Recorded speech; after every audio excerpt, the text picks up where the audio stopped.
Même pour nous, comme professionnels de la santé, faire la distinction entre c'est une intolérance alimentaire ou c'est une gastro, souvent on va regarder autour de l'enfant. Y a-t-il d'autres gens qui ont mangé la même chose, qui sont aussi malades, qui ont tombé malades en même temps?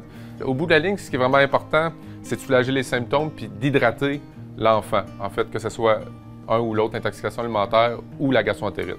Donc, pour le mal de ventre, ça peut être l'ibuprofène ou l'acétaminophène.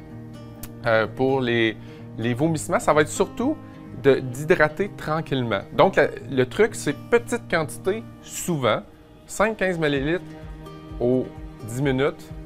Puis là, quand votre enfant tolère bien cette quantité-là, on va doubler la quantité. Puis là, si votre enfant revomit, une autre petite pause, on se donne une pause, après ça, on recommence aux petites quantités.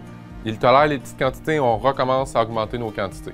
La solution privilégiée, c'est un mélange eau, jus, moitié-moitié.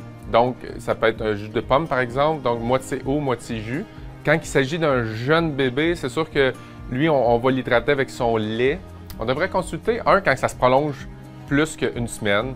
S'il y a du sang dans les selles, du sang dans les vomissements, des selles noires.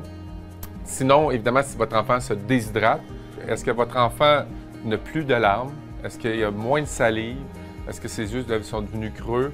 Ses urines, s'il mouille moins de 4 couches par jour, si votre enfant perd plus que 10 de son poids, ça, c'est un indice de déshydratation sévère. Évidemment, votre enfant va être contagieux jusqu'à 24 heures après la fin des diarrhées, bon, dans les écoles et garderies, la règle, c'est pas nécessairement d'attendre que tout soit terminé, mais au moins que votre enfant soit en meilleur état. Là.